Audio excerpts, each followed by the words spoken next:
मेरे प्यारे नौजवान साथियों, आप सभी को मेरा यानी भानु प्रताप गोला का बहुत बहुत प्यार भरा नमस्कार।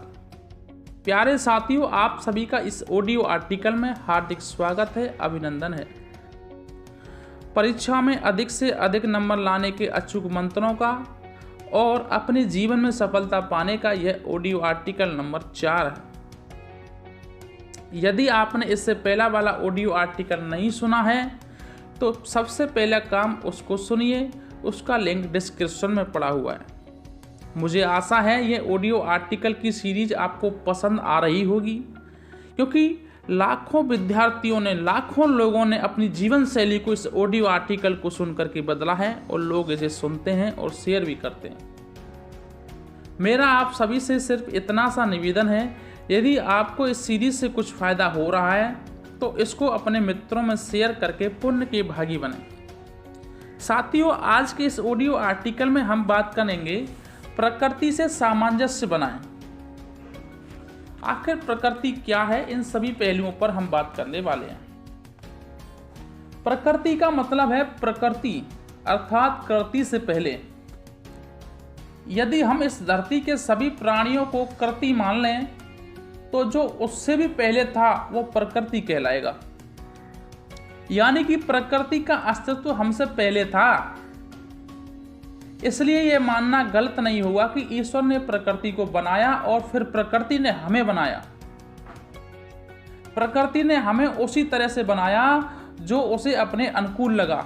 रेगिस्तान के लिए ऊंट बनाकर उसके पेट में पानी जमा करने की थैली रख दी। रेंडियर के शरीर पर घने बालों का कंबल डाल दिया ताकि उसे बर्फ में ठंड ना लगे। इसी तरह उसने सारे जीव बनाए और हाँ, हमको भी बनाया। प्यारे साथी, तो यह सिद्धांत बिल्कुल सीधा और सरल है कि हम जितना अधिक अपनी इस जन्म देने वाली प्रकृति के साथ तालमेल बैठाकर चलेंगे उतने ही अधिक सक्षम हो सकेंगे, क्योंकि हम प्रकृति के साथ साथ चल रहे हैं। इसलिए वह हमारा विरोध नहीं करेगी। क्योंकि विरोध नहीं हो रहा है, इसलिए विरोध से लड़ने के लिए लगने वाली हमारी ऊर्जा और समय की भी बचत होगी। आप देखिए कि आपने अपने जीवन में ऐसी कौन सी आदतें डाल ली हैं जिनका मिल प्रकृति के साथ बैठ नहीं रहा है। आपकी मदद के लिए मैं यहाँ कुछ ऐसी आदतों की तरफ आपका ध्यान दिला सकता हूँ जो प्रकृति के बिल्कुल विरुद्ध हैं। लेकिन चूंकि आप लंबे समय से उन्हें करते आ रहे हैं और आप ही नहीं बल्कि आपके साथी भी कर रहे हैं, इसलिए आपको लगने लगेगा कि यह सही है, गलत नहीं है। मैं अब आपका ध्यान कुछ उन आदतों की ओर दिलाना चाहता हूं जिनका प्रकृति के साथ सामंजस्य बैठता ही नहीं है। सूर्य का प्रकाश प्रकाश ही नहीं बल्कि उससे कहीं बहुत बड़ा ऊर्जा का स्रोत भी है। सूर्य की उपस्थिति का अर्थ है हमारे तन और मन में ऊर्जा की उपस्थिति, और उसके ढल जाने का अर्थ है ऊर्जा का धीरे धीरे चूकते चले जाना।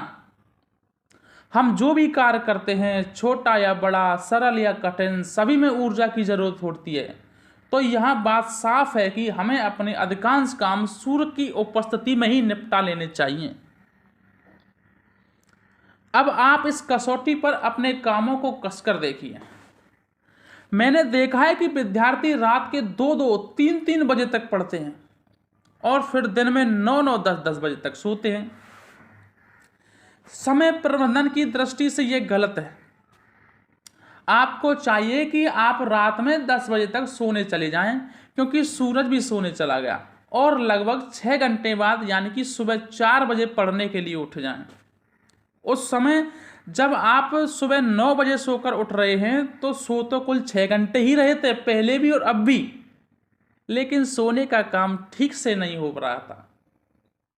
इसी प्रकार आप रात में देर तक पढ़ तो रहे हैं, पढ़ने का काम नहीं हो रहा है, लेकिन ये बिल्कुल ठीक से नहीं हो रहा है।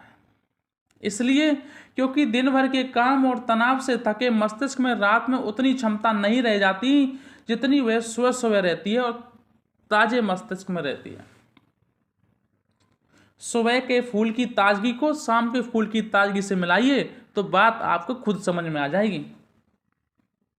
मैंने प्रयोग में यह पाया कि यदि आप सुबह जल्दी उठकर 2 घंटे की पढ़ाई कर लेते हैं तो वह देर रात में की गई 3-3.5 घंटे की पढ़ाई के बराबर होती है, उसका मुकाबला करती है। रात में सूर्य गायब है, यानी कि ऊर्जा अनुपस्थित है। आप भी ऊर्जा रहित काम कीजिए, सो जाइए क्योंकि उसमें ऊर्जा नहीं लगती।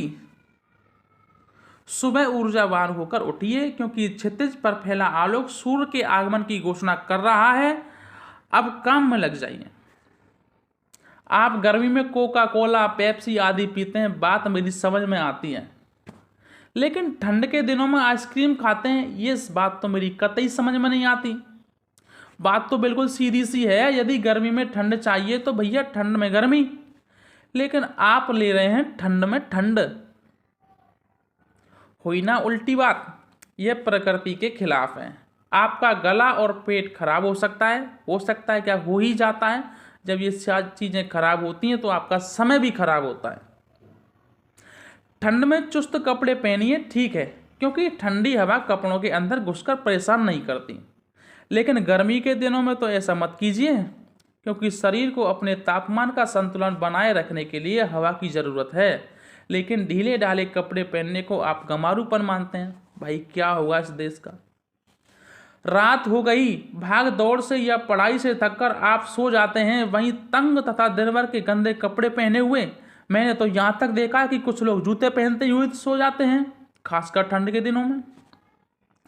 क्या ऐसे सोने को निश्चिंत होकर सोना कह सकते हैं भैया? जरा सोचिए, आप मानव हो, बुद्धिजीवी हो, और यदि नहीं तो फिर मेरे अनुसार आप सो तो जरूर रहे हैं, लेकिन सोने का काम अच्छे से नहीं हो रहा साहब। देखिए, धारा के विरुद्ध तैरना बहादुरी की बात है, मैं मानता हूं, लेकिन समझदारी की नहीं है, ये आपको माननी पड़ेगी। और जिंदगी में बहादुरी की जरूरत कभी कभी पड़ती है मेरे प्यारे साथियों, लेकिन समझदारी की जरूरत हर समय पड़ती है, हर समय पड़ती है। इसलिए समझदारी से काम लें, इसलिए प्रकृति का साथ मिलकर जीने की समझदारी को दिखाएं। प्यारे साथियों, मुझे आशा विश्वास दोनों ही है आपको ये ऑडियो आर्टिकल अच्छा लगा होगा, और यदि आपका जवाब हाँ है तो कृपया इसको अपने मित्रों, रिश्तेदार व अपने सहपाठियों, बच्चों को शेयर करना ना भूलें। साथियों, विश्वास करें, इस प्रकार के ऑडियो आर्टिकल सुनने से आपकी शिक्षा ही नहीं बल्कि हर एक क्षेत्र में उन्नति होगी। जो लोग इस ऑडियो आर्टिकल को सुबह जग करके 5 से 10 मिनट का समय दे करके सुनते हैं, मैं उन व्यक्तियों की शाम तक गारंटी लेता हूं वो कुछ ना कुछ नया काम अपने जीवन में जोड़ते हैं। इन्हीं शब्दों के साथ मैं अपनी बात समाप्त करने की इजाजत चाहता हूं व ईश्वर से प्रार्थना करता हूं कि वह आप सबके मन को मजबूत बनाए, ताकि आप मजबूत जीवन जी सकें और मजबूत समाज का निर्माण कर सकें, एक शक्तिशाली देश व शक्तिशाली दुनिया बना सकें। पुनः आप सभी का बहुत बहुत धन्यवाद।